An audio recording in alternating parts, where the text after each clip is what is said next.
New Mexico continues to languish near the bottom of national rankings for child well-being. This year has seen several terrible cases of child abuse. Within the networks of family courts, police, and social workers is a core of dedicated volunteers, court-appointed special advocates. Their role is to be a child's voice and advocate and ensure their safety, but demand for their services is high and there aren't enough volunteers to meet that demand. Correspondent Megan Kamerick talked with two people from CASA and a young woman who was in the foster system and is now an advocate. Thank you for joining us on New Mexico in Focus today. I'm joined by Annie Rasquin. She's Executive Director of Court-Appointed Special Advocates in the 1st Judicial District, which covers most of northern New Mexico. Doreen Sansom is a longtime volunteer with CASA. And Crystal Goolsby, she was in the foster care system, and you're now a student and an advocate. Thank you for being here. Annie, I want to start with you.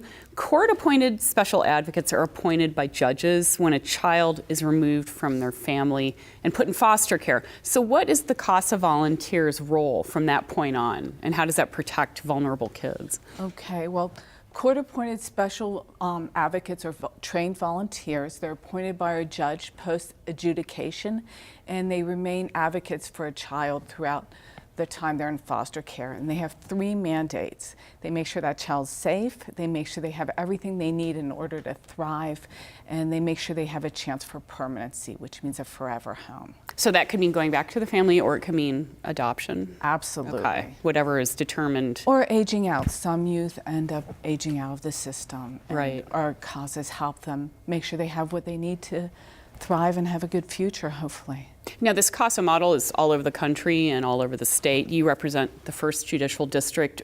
Talk about CASA volunteers. They're independent of these systems. They're working within all these systems, the courts, CYFD, Absolutely. Social workers. Why is that independence important? So the way CASA program started was a Seattle judge who really wanted to understand what children's experiences were and have a true representation that was independent from the other systems.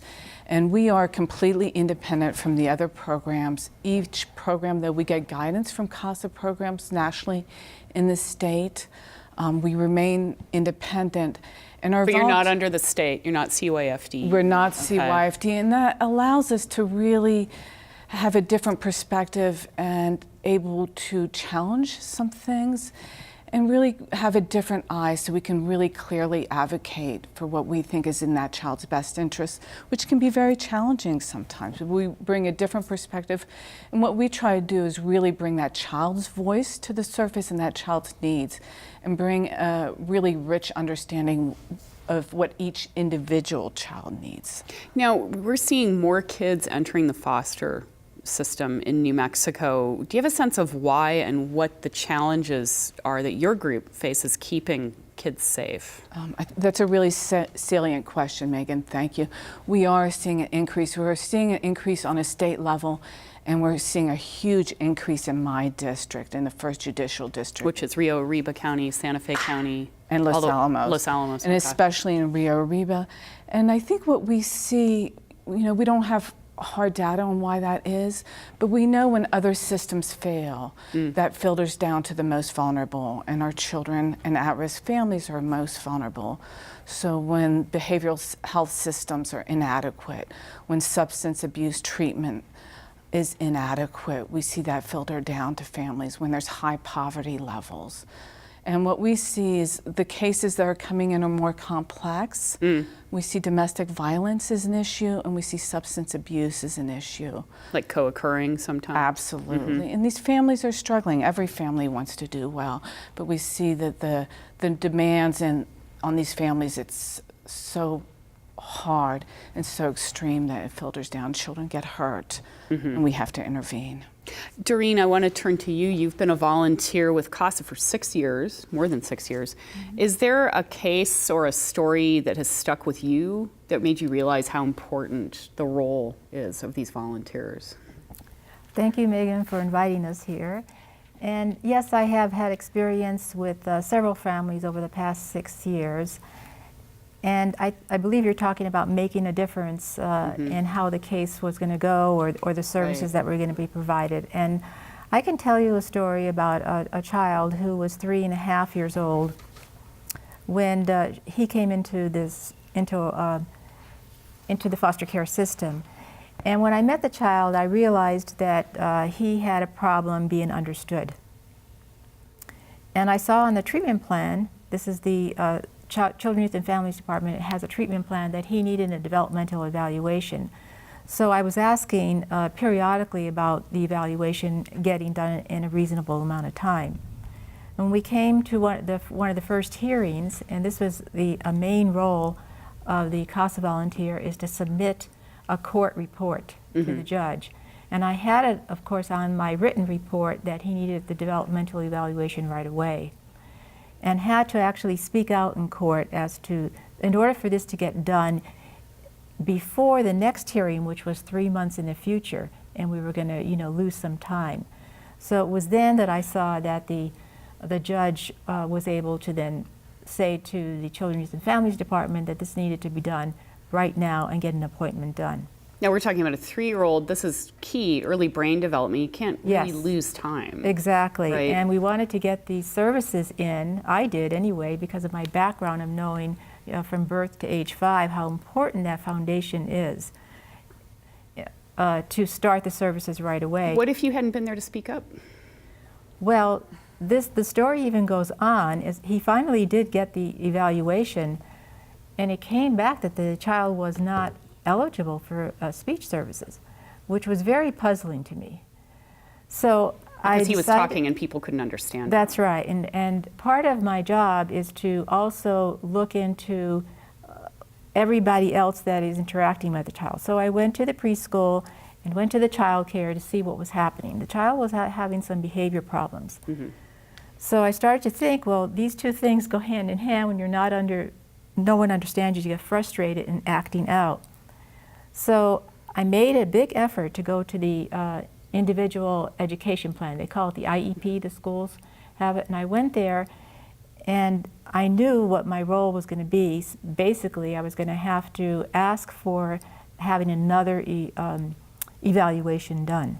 But prior to this, because of my contacts in my job with the Department of Health and Developmental Disabilities, I did contact my colleagues down here in Albuquerque and ask them what I can do.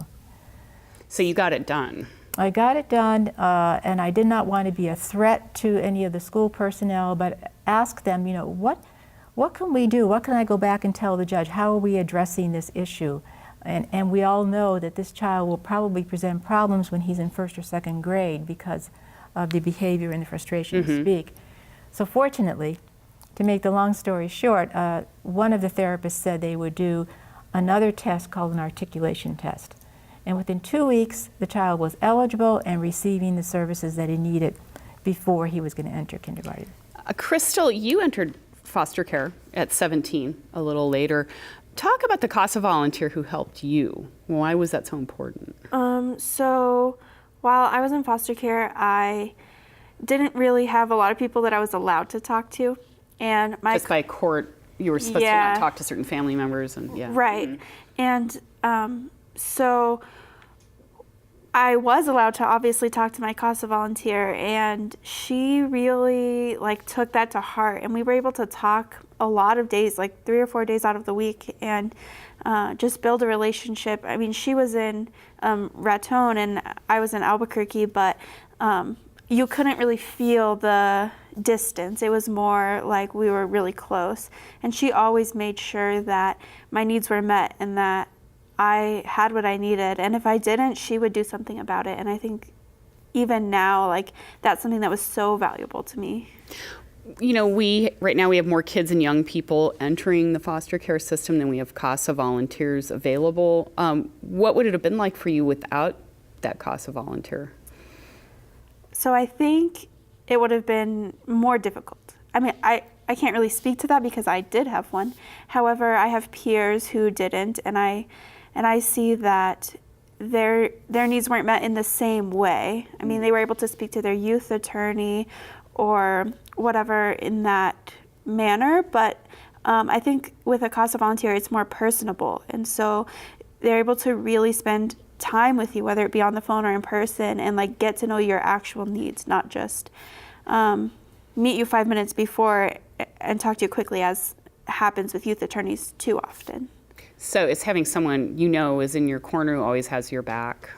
Yes. What was that's like psychologically? Yeah, it's so valuable. It's so, because I think in a time where you feel like there's no one, or that everyone in your life is paid, that they all just have to fill out some papers and submit it and not really care, but they're just there to be paid. And even some paid people are great people, I'm not saying that, but having someone who's not and really cares, and you can tell they really care, is, I can't even put words to the value that it has.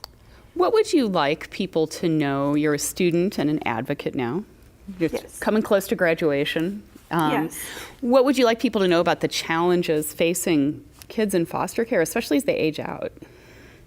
So when young people age out of foster care, one really important thing to know is that they often don't have family support.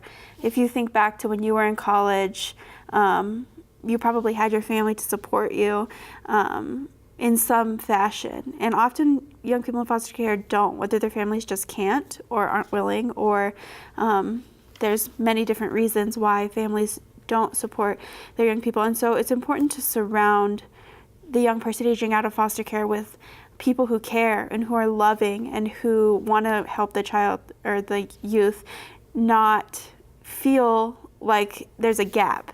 So I've been fortunate to have people who just love and care about me, and I think it's helped me thrive and really gain a perspective, because I see some young people, some of my peers, just really, really struggle, and I think those are the people who don't have that support system. Do you still talk to your CASA volunteer? I do, not a ton, but we'll talk through Facebook every once in a while, or just like comment on each other's posts, and it's really good to know that I have that connection and where that connection started. Annie, I want to turn back to you. Can CASA meet all the demands right now? Unfortunately not, because we're seeing such a huge increase. And I love listening to Crystal because I think it goes to the heart of it. We have these amazing, beautiful volunteers of people from all different walks of life, and they fall in love with these remarkable children. And I think Like Doreen. Yes, like Doreen. But we're actively recruiting right now in the 1st Judicial District. We have a class starting in January. So if anyone's interested, they should reach out to us. What does it take to be a volunteer? We have pretty intensive training. It's about 30 hours. We meet one morning a week for about a month and a half. And we have experts come in who teach them everything that impacts families at risk. But then we also have a lot of support when they become a volunteer, because this is very hard work. It's volunteers tell me it's the hardest thing they've ever done, but also the most rewarding. We'll put links to those on our website so people Fantastic. can find information. Thank you. I just want to end real briefly with Doreen. You're retired. Why do you want to do such difficult work? A lot of people ask me that question, and it's probably because I have been volunteering throughout a lot of my adult life. I started off in the 70s being a VISTA volunteer, and then I also was employed by a volunteer organization, Big Brothers Big Sisters, and it was there that I really saw that volunteers make a huge difference in families' lives, in the children's lives. Because you're there voluntarily. You're to there show up and be there. voluntarily, right. And for me, it was so natural to go from working in home visiting and birth to 3 to this CASA program, because I wanted to learn a lot more about the legal system. So for me, I'm getting a lot out of it that way. I wanted to be involved in the community. And it also is an opportunity for me to be involved with something larger that really wants to improve the lives of families, and I believe, to break the cycle of abuse and neglect. Well, thank you all so much for coming and talking about this. Really appreciate it. Thank you. Thank you for having us, Megan.